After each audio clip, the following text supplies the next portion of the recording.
С Эммануэлем Макроном, главой Франции, родины любимых у нас королевских мушкетеров, проходила по всем правилам французского поединка на шпагах. Макрон выбрал изысканный способ защиты, заявив, что ни одно французское предприятие за последние 10 лет не покинуло российский рынок.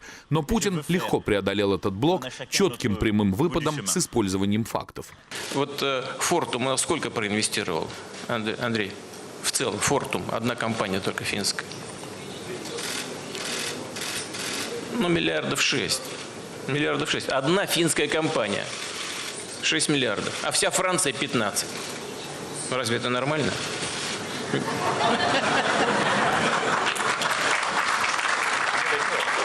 Правда. Это правда. Причем, обращаю внимание, вот, просто Фортум вспомнился, значит, мы же пустили, это энергетическая компания финская, мы пустили их в Сибири на самые, как они работают поставщиками, на самых чувствительных объектах, в том числе ядерного цикла. Российская экономика очень открыта для наших партнеров и весьма надежна.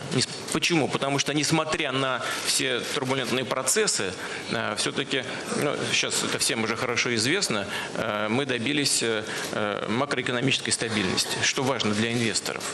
Пикировка продолжалась и во время пленарного заседания. Владимир Путин использовал спортивные метафоры, описывая современное состояние мировой экономики, когда естественное ее развитие нарушается грубым вмешательством и политическими манипуляциями. Складывается ситуация в мире такая, что как бы все играют в футбол, но при этом применяют правила борьбы дзюдо. Вот интересная игра какая получается.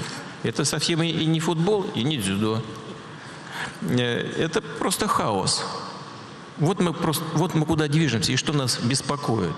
И дело даже не в результатах применения так называемых санкций, ограничений, а то, что здесь присутствуют люди, которые чувствуют, что это такое, понимают, что это такое, сталкиваются с тем, что это такое. Да, здесь подавляющее большинство уже, потому что вот эта санкционная дубинка, как здесь уже прозвучало, она все чаще и чаще применяется не только в отношении России. Хорошо это или плохо? Это преодолимо или нет? Ну, конечно. Российская экономика явно стабилизировалась, несмотря на сразу двойные и тройные удары, связанные с падением цен на наши традиционные товары экспортной группы, на энергоносители, на металлы в свое время, на химию, плюс еще санкционное давление. Все это вместе свалилось. Но мы смогли пройти через этот путь и даже, больше того, в известной степени укрепили свою экономику. Эммануэль Макрон, который, включив весь свой французский шарм, покорил видавшие виды публику, гостей пленарного заседания, по большому счету не стал скрещивать шпаги, а ушел в галантную оборону. Что он, в принципе, мог противопоставить фактическим доводам главы российского государства? Была же практика уже применения американских санкций в отношении европейских экономических операторов. 9, по-моему, миллиардов. Париба, французский банк, Deutsche Bank, как раз за нарушение односторонних санкций. Да, и что? И заплатили, как миленькие.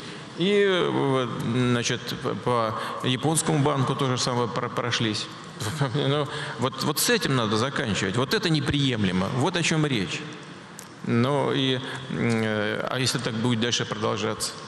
Ну, чего здесь хорошего? Это разрушает существующий миропорядок. Нужно сказать, что в отличие от прошлых лет, беседа на пленарном заседании проходила на равных, и участники смогли обсудить самые больные точки современной политики. Сделку по Ирану, дипломатический северокорейский кризис, возможное подписание японско-российского мирного договора и даже темы тонкие и болезненные, как, например, расследование катастрофы малазийского Боинга, сбитого над Украиной.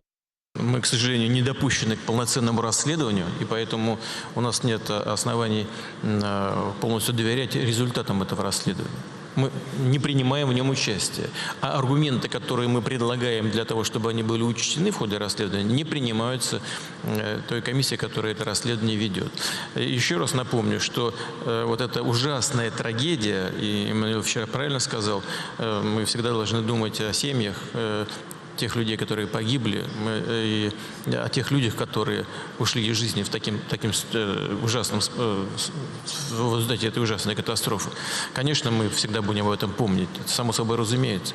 Но почему-то тот факт, что Украина не выполнила своих обязательств, предусмотренных ИКАО, Международной организацией по гражданской авиации, и не закрыла воздушное пространство на территории, где шли боевые действия, об этом почему-то даже никто не вспоминает. Чуть позже российский президент встретился с представителями иностранных информагентств. Конечно, были вопросы. Какой профессиональный журналист удержится, чтобы не задать вопрос Владимиру Путину? Конечно же, британский представитель спросил про историю с отравлением Скрипаля. Если применяется боевое отравляющее вещество, то жертвы этого нападения погибают на месте, практически немедленно. Ничего этого, слава богу, не произошло. И сам Скрипаль и его дочь живы, выписались из больницы. И, как мы видели недавно на экранах, во всяком случае, дочь его выглядит вполне прилично, слава богу, все живы, здоровы. Поэтому говорить о том, что это было боевое отравляющее вещество, мне кажется, не представляется возможным. Но все-таки форум называется экономическим, и особое внимание российский президент уделил общению с представителями мирового бизнеса. Кстати, по словам Владимира Путина, Россия готова выработать механизм со свободной конвертацией рубля в иену, евро и доллар.